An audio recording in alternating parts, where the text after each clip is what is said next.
This video contains things like sexual abuse, rape, murder, things like that. So if you're sensitive to it, I would strongly suggest you find a different video. Hello.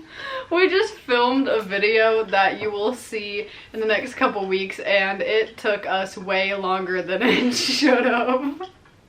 Took us like an hour and a half. We started recording at 1 and it is 2:30 now. So did your finger just touch me butt? I don't think so. Well, welcome back to a new episode of Serial Killer Monthly, and we had an oopsie where she picked a Joe last month and I picked a Joe without realizing it, and then when I started writing things down I was like, oh no, we're doing 2 Joes in a row. So the fee fi fo fo.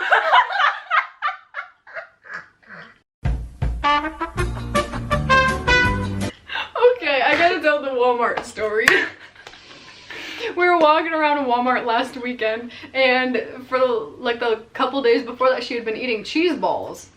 And we were walking down the aisle and we both see cheese balls, and at the exact same time, in the exact same accent, we were like, cheese balls. And then we just died laughing, and people were just looking at us like, the hell? We are way too much alike and it's not okay. But for this video, we will be calling him Joey because his name is Joseph Daniel Miller, but he went by Joey, so not to get him confused. This is not Joseph Metheny. Joseph. Oh my god. Joe is Joseph. So the early life of Joseph Joey Daniel Miller. He was born on September 2nd, 1964. He was born into a poor family in Steelton, Pennsylvania. He had 3 older brothers and an older sister, so he was the youngest. At a young age, he showed signs of an intellectual disability, and he was a super slow learner. He got diagnosed with anterograde amnesia. Anterograde amnesia is a type of memory loss that occurs when you can't form new memories. In extreme cases, this means you permanently lose the ability to learn or retain new information. And this type of memory loss is rare on its own, and most of the time it's temporary, it'll go away. And this caused him to be bullied a lot in school by his classmates because he just wasn't keeping up with the same pace as everybody else. He would show up to school dirty from not bathing and wearing worn out clothes.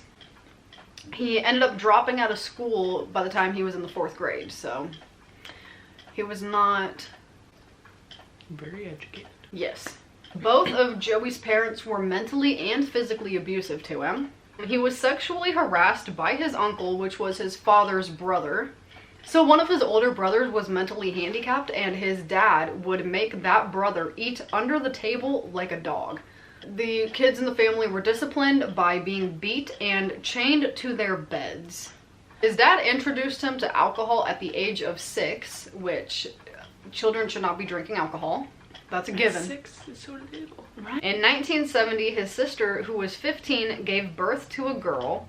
She told their mom she believed the dad was her own dad and accused him of incest.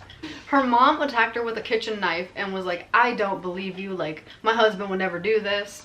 She ended up going to the police and saying what happened, and the family members, which were other relatives and the parents, would send her death threats. It led to her running away from home. And then the father was never charged because there wasn't enough information to prove that he did it. I mean, they could have just done a DNA test. I don't know why they didn't. I mean, I guess the father would have to, like, submit to a DNA test. And They could have tested anybody, though. Yeah. I mean, I think they even could have tested her. Maybe not, since they were siblings. I don't know. And I mean, this was in the 60s, so it's like they had DNA tests back then, so. But would a DNA test work if she's already half his... Like, because the baby would already be related to him? Maybe. I don't know. I mean, also, wouldn't the baby, like, it's quite possible the baby could have had, like, deformities. But she didn't, because later when they did the trial, she was there and spoke, and they did say that it was his niece and also his sister. Like, so I don't know if it was, like, if it ended up being something else, but Who knows? Joey began to commit petty crimes and regularly drinking. In 1976, when he was 12 years old, he was attacked and beaten up by a group of his peers during a street fight. So what did he do? He went to his house, got a shotgun from his dad, and started shooting at them. He ended up getting busted. He was convicted because some of the people that he shot at, were wounded. So he was convicted and he was sent to an institution for juvenile delinquents. And it only gets worse. When he was there, he was sexually harassed by other inmates and beaten by the guards. And this happened not once, not twice, but multiple times. And because of that, he ended up developing a PTSD disorder. In the early 1980s, he was released and he was about 16 at the time. He started committing more crimes, along with using drugs, mainly cocaine, and he almost died of a near-fatal drug overdose. He was arrested several times for assault, arson, theft, and illegal firearms possession. In 1984, he left Stilton and moved to Harrisburg. There he married a girl and they had 3 children between the years of 1985 and 1993. Because of his disability, he often changed jobs. And then they found this from a newspaper, from the Pennsylvania Real-Time News. It says, a former employer said he fired Miller because he suspected him of breaking into a home they were working on. I'm assuming they were doing construction. The woman who owned the home, an elderly widower, reported seeing a man standing over her bed with a knife. Strange.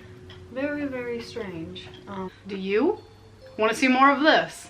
Straw.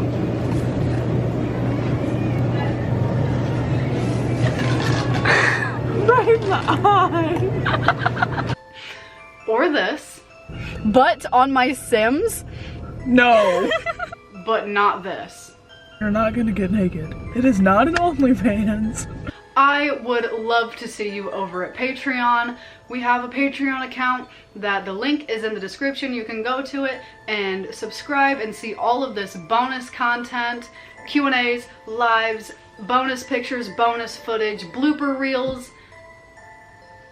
death. My back. All of that and more. So if you want to get to know us on more of a personal level, I don't know why you would, because we're kind of chaotic, but starting at $3 a month, you can come and support us. The support helps us with things like buying new equipment, going out and making more content for you guys. So the support is very much appreciated, and I thank all of you who have or are going to subscribe, and I look forward to seeing you over there. Yeah. Brought to you by viewers like you. Thank you. On August 5th, 1992, Joey and a friend visited a bar in Harrisburg where he met a girl named Clara Johnson. He offered to give Clara a ride home and she agreed, but only if his friend came along. So Joey and his friend got into an argument and he ended up dropping him off. He drove to the outskirts of the city and ended up in a vacant lot next to some train tracks. He beat Clara and tied her up and raped her twice. After the second rape, he tortured her and dragged her into a nearby ditch where he was going to murder her and dump her body. But at that moment, a cop showed up. They had gotten a call that somebody was trespassing, so he fled the scene, leaving Clara and his car behind. The cops found Clara and then searched his car. They found evidence showing that he was intentionally kidnapping Clara and intended to rape and kill her. They got his identity and put him on a wanted list as a fugitive. But this was in the 80s and stuff, so like back then it wasn't all uncommon to get in a stranger's car and have them take you home. Like today, if somebody was like driving up to me and they were like, hey, can I give you a ride home? I would probably stab them. You're not allowed to have a knife. No. But just the fact that it was so common to get in a stranger's car back then, like he wasn't even an Uber or taxi driver. They didn't have Uber back then. But like just the trust you had in people is so different from what it is today. Like my dad hitchhiked across America. And he's alive. Like what the heck? If you did that now, you probably wouldn't make it all the way. Yeah. Hello, twisted humans. Do you find yourself wanting to know more about the latest murder, conspiracy, cult, or haunting? Then this is the podcast for you. In 1952, there was a record high of UFOs reported. 1,500 sightings. There has been evidence of human sacrifice, devil worship, and it is haunted by more spirits than can be counted. A family of 2 adults and 2 kids reportedly saw a giant flying thing with glowing red eyes. And meanwhile, the family's nanny that helped Veronica to care for her and Lucian's children was found bludgeoned to death in the basement of their family home. I'm Alicia. And I'm Sierra, and this is Twisted and Uncorked. And then to his arresting, because believe it or not, he got caught. The next day he was found in Steelton. They found him at a relative's house. He was hiding, but since he was on a wanted list as a fugitive, wouldn't his cousin, relative, whoever it was, wouldn't they get charged with harboring a fugitive? I couldn't find anything on that. Maybe that wasn't a thing yet? I don't know. But he resisted arrest and ended up barricading himself on the roof of the house. He threatened to commit suicide, and it took 6 hours to negotiate with the police, but he finally surrendered and was arrested. Custody. While in custody, he renounced his Miranda rights and confessed to the murders of 2 girls. On May 15th, 1987, he got a group of young girls into his car. When there was 1 passenger left, he attacked her. The girl was 18-year-old Selena Franklin. She was raped and strangled, and on November 6, 1989, he offered Stephanie McDuffie a ride home. She was a 23-year-old Harrisburg resident. After Stephanie got into his car, he beat her and took her to the edge of the city. He raped and strangled her. To support his claims, he showed the investigators burial sites on a map. In mid-August of 1992, the bodies were found, and a few weeks after the bodies were found, he confessed to murdering Jeanette Thompson. She was a 25-year-old and had gone missing on January 8, 1990. Her naked body was found a few days later at the dump. William Kelly Jr., a local, came forward during the investigation and said that he was the one who killed Jeanette. He was convicted, but later on his lawyers filed an appeal saying it was a false confession. There was a new trial and the charges against him were dropped. He was released in 1993. On March 25th of 1993, Joey was convicted of killing Selena and Stephanie as well as the rape of Clara. He was sentenced to death. Would you like to hear a not-so-fun serial killer fact? I would indeed. According to the FBI, more than 70% of serial killers experienced problems related to substance abuse. While only a few serial killers were actually addicted to alcohol and substances, many of them encountered them in their youth. I'm not shocked by that. Me either. Every serial killer we've covered so far has had a very problematic past with drugs. Prophylactic.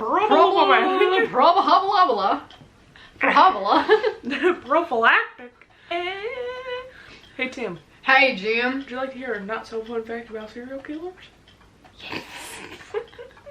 Between 30 and 38% of psychopaths show an abnormal brainwave pattern, or EEG.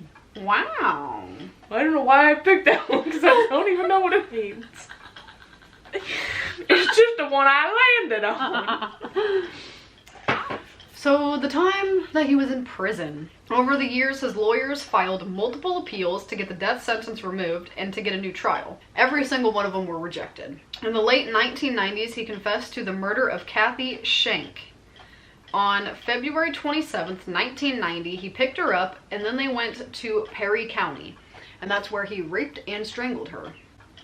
He had a follow-up trial and ended up being convicted of killing her, and his verdict was a life in prison sentence, but he was already sentenced to death, so I mean he wasn't getting out anyway. In 2014, the identity of a girl whose body was discovered in a landfill in February 1997 was found. She was able to be identified by an examination of DNA at the FBI laboratory in Quantico. I don't know. Quantico? I don't know.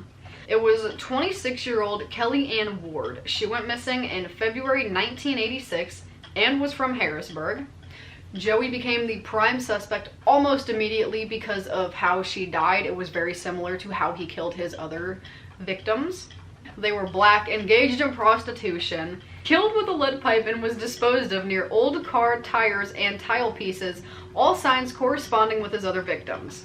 In April 2016, he confessed on tape to the murders of Kellyanne Ward and Jeanette Thompson. During his testimony, he apologized to the victims' families. He was really touched by like the family's statements to him and like their stories. And then I found this thing that a judge said in one of the trials. The judge described his home life as a den of incestual and sexual abuse.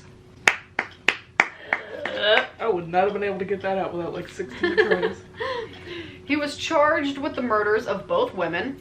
Dauphin County prosecutors revealed that although Joey had confessed to a killing back in 1992, he wasn't charged because he was already on death row. So on June 24th, 2016, he was found guilty of the murders and got 2 more life sentences. And today, he is currently incarcerated. He's still alive. He is currently incarcerated in the State Correctional Institution Camp Hill. But yeah, this is the first one we've done that's still alive. He has not been executed yet. I don't know if he will. I mean, eventually, but why does it take so long to kill them? No, I'm being dead ass. Like, it's been since 2016, it's 2023. What's taking him so long? Oh no! What did you just say? Just stick him in the electric I chair. think they usually do lethal injection now. My dad talks about every time serial killers are brought up, or like people being death row, whatever. Before they do the lethal injection, they'll clean their arm off with like the little alcohol swab. And my dad's like, why do they do that? And I was like, I don't know. Yeah, why would they do that? Because like, you don't want to get an infection. I'll clean off. But you're dying! This was like episode number 4. Wow, we're 4 episodes in. We gotta pick one for next month. Oh yeah. Okay, next month is Carly's pick. And this person died in 1984. And he's buried in Wisconsin. So if you get it right, we'll give you a shout out. No one's gotten it right so far. My accent's coming back. Now we get on the right side forward, saying you need me. So like and comment and subscribe, and we will see you in the next episode of Serial Killer Monthly. There was a bird flying past my window and it just distracted me. I've been doing that a lot. Like, I've Yeah. like a cat hair, and I'd be like... Okay, see you later. Bye.